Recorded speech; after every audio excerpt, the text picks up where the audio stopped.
Hi everyone, good evening. Today we will cover a company called Anant Raj Industries Limited. It was requested by one of the viewers. I believe the viewer requested it because it was a supposed play on the AI game of the industry. And of course, it has been a multi-bagger over the last 10 years, giving astounding 70-80x return to holders over a couple of years. What I personally believe, is it an AI play? Is it a real estate play? What exactly is this? In this video, we will decode the business and the financials of Anant Raj Industries Limited. Without much ado, let's quickly get into it. So, Anant Raj historically was into development and construction of IT parks, hotels, shopping malls, and residential projects in Delhi, NCR, and adjoining regions. They have had some projects in Andhra Pradesh and Haryana also, but they're primarily focused on the NCR region. They have developed more than 2 crore square feet of real estate over the last 20-30 years that they have been in the business. But today, I will divide it into three parts. The first part will be the development and sales of the residential real estate piece. Wherein they do about anywhere between 1300 and 1500 crore of sales annually. The second part is the rental piece, wherein they have rented out IT parks and hotels, and they earn rental income out of it. There, they are earning about 40 crores a year as rental. And the third part is the specialized rental piece of ready infrastructure for cloud companies and data centers. Essentially, they provide buildings with ready electricity, air conditioning, and managed facilities. A cloud company can simply bring in their servers and put it there, and they earn rental on the space that way. So instead of renting out a whole floor, what they are renting out is space for a company to put in their servers. It remains a rental play for physical spaces, but instead of renting out bare shell properties and all, they are renting out the server space as such. They're renting out physical space for servers, and rest of the cloud infrastructure is attached to it, including lease lines and everything else. That is the business model. If I look at purely the financial numbers, a real estate company trailing at a 72 P is crazy. The ROC, ROE are muted at 8.5% and 8%. Market cap to sales ratio of 13.3 is again something which is unheard of. Price to book value of the company is 6 times compared to an industry price to book value of 3 times. Return on assets is an again abysmal 6%. So overall, if I look at pure valuations, it does appear stretched, but is it actually that stretched? With a market cap of 20,000 crores, it remains a smallish to medium sized player. With an annual sales of 1600 crores, again, it's a small to mid sized player only. There are much larger players in the real estate space. For example, a DLF will have a market cap of 2 lakh crores, over 2 lakh crores, and an annual sales of 6,300 crores, which is almost 4 times that of Anant Raj Industries. A Prestige Estate will have a sale of 8,000 crore. Godrej Properties has a sale of 3,000 crore, which is again double of Anant Raj, and a market cap of 80,000 crore, which is 4 times that of Anant Raj Properties. If we bucket it purely as a real estate play, then yes, it's a small player, but that's what not people are betting on. People are betting on the data center play which they're doing. When Anant Raj builds an IT park, it has two options. The first option is to rent out the floor as such at a certain rental per square feet, which will then be occupied by an IT company. This rental ranges anywhere between 60-70 rupees to 150-200 rupees depending on the location of the facility. However, if it utilizes the same space and instead builds a facility for data center wherein the cloud companies will come in and rent out a space to locate the servers. It's called a co-location business.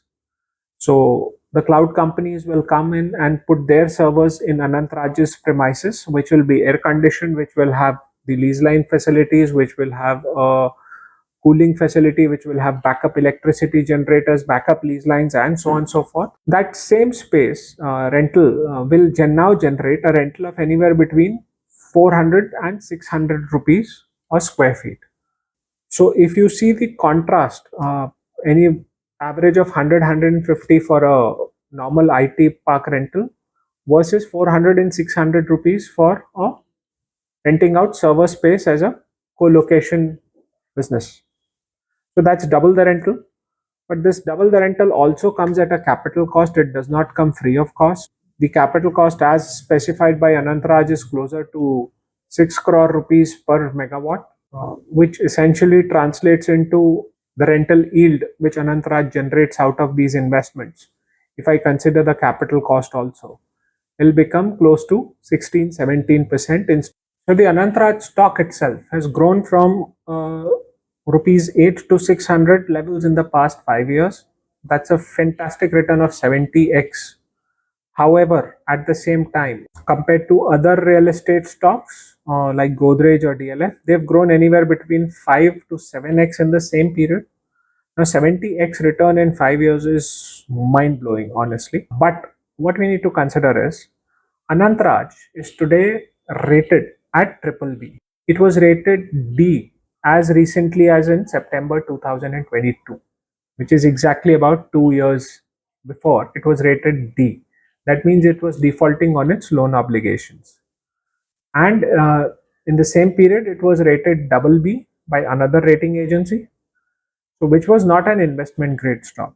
So from a rating of D or double B, depending on which rating agency you consider, in September of 2002 to an investment grade rating today triple B, it has certainly improved this business.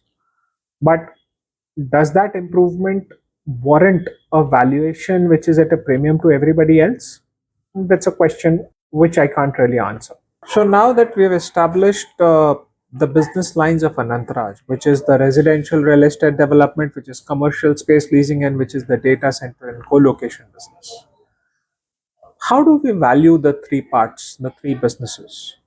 Personally speaking, I will value it in three different parts because they are three distinct businesses. And of course, so let's quickly have a look at those numbers, valuation numbers, which according to me is a fair valuation. Let's take the residential real estate business. They expect an annual turnover of about 1500 crores over the next few years. Since the land is already owned or in JV is in place, the operating costs will be roughly 50% and expected EBITDA will be roughly 50%. So if I simply assign a multiple to this EBITDA, leaving around the capital structure, the interest costs and so on and so forth, on a very, very generous basis, I will assign an EBITDA of 20 to such businesses. That gives me an enterprise valuation of 15,000 crore as of today. This assumes that they will keep consistently delivering this 1500 crore turnover, and this also assumes that they have enough land bank available for this. Of course, both of them are something which we cannot predict. If they are unable to piece together the land bank, they may not be able to maintain this momentum. The second part is the commercial space leasing. Annual report and the management commentary tell me that they will end up at somewhere around 75 crore of rentals for this year. Operating costs for a rental property is not more than 8 to 10%. So let's a 7.5 crore operating cost gives me an EBITDA of 67.5 crores a year. Leasing business was a rental business. Essentially, if I'm getting an X amount from bank fixed deposits, which today ranges between 6 and 7 and 8%. A leasing business will attract a little bit of a premium. I would expect the rental yields to be at least that, to at least match the bank interest rates. So that gives me essentially a capital value of 12 times or 13 times on the business. So rental yield of 67 crores will, with a multiple of 12, gives me a fair enterprise valuation of about 810, 820 crores. Of course, the rentals will grow with time, but that essentially takes care of inflation and nothing else. The third business is the most interesting part, the data center co-location business. As of today, they have an operational capacity of 28 megawatts, which at a 90 lakh revenue per month as per management commentary gives me an annual turnover of 302 crores. Operating costs again as per management are close to 15%, so that gives me an operating cost of 45 crores and an expected EBITDA of 257 crores. Now, a data center business being such a high margin business, but it still remains for Anant Raj, as we discussed earlier, also a rental business. It is, in fact, a specialized rental business only. So, if I'm assigning a multiple of 12 or 13 to commercial space leasing, I will not be inclined to assign a multiple of more than 25 or 30 to any kind of specialized leasing business. That gives me a fair valuation of 6,000 crores. Uh, Now, this is something which is expected to grow very fast as they intend to expand from the current capacity of 28 megawatts to 300 megawatts shortly. So, if I add the three valuations, which is the residential real estate, which is the commercial leasing, and the data center business, all of them put together give me a fair enterprise value of 22,000 crore today. What is the present market valuation of the company? The present market valuation of the company is very close to the same amount, 22,000 crore. They are assuming growth in data center business. So assuming that they are able to execute and able to achieve 300 megawatt of growth of data center space in couple of years, this turnover for data center business goes up to about 3,000 crore in as soon as the 300 megawatt becomes operational. Operating cost of 15% gives me a expected EBITDA of 2,700 crore. Keeping the multiple the same of 25, this gives me a market valuation of 68,000 crores. Now, this valuation of 25 is also on a premium because I'm assuming that even after that number, after reaching 300 megawatt of space, they will keep growing at a healthy pace of 20-30% annually, and they will keep increasing this. But you know what? There is a big catch here. If the margins are so good, if on a normal commercial real estate, a developer is able to make 9-10% yield, and on a data center business, they're able to double the yield. Why will every developer or real estate player in the country not get into this? After all, it's only an infrastructure business. It's only providing a space fit for a data center. And I don't believe there are any barriers to entry here. If there is data center space available, there will be players entering this very, very soon.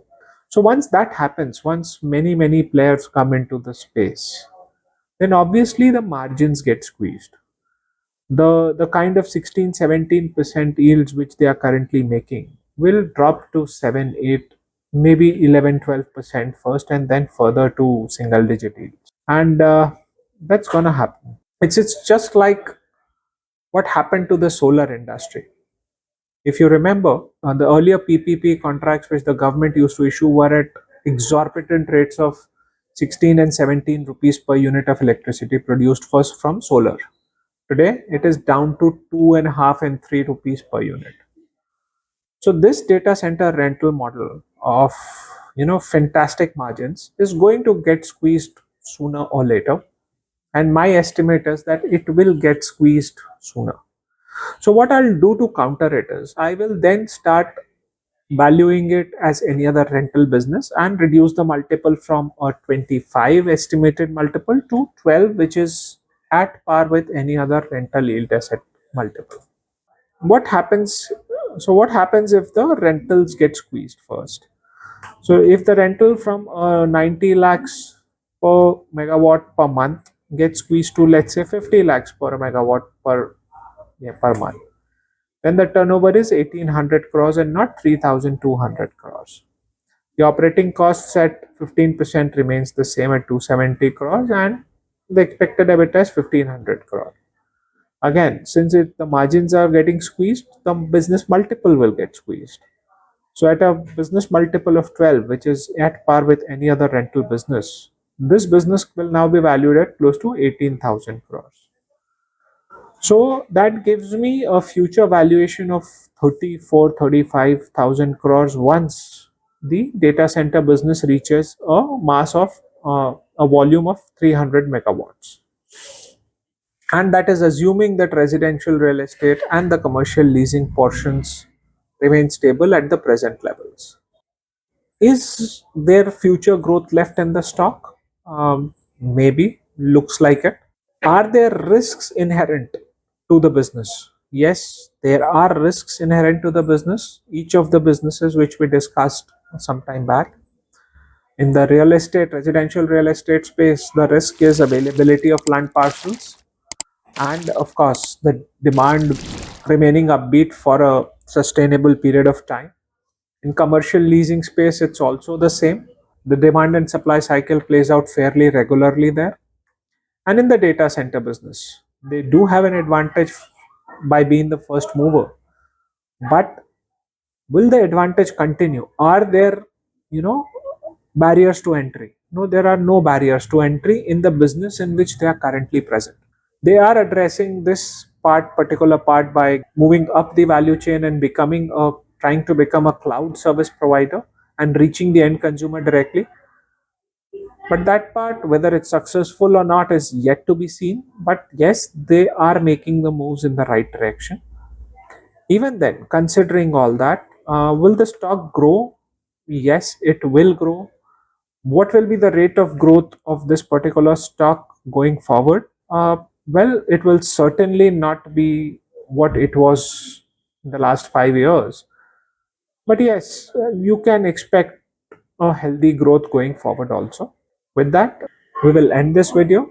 And if you have any questions, any stock you would want me to cover, any kind of feedback, please leave it in the comments below. Until the next video, happy investing.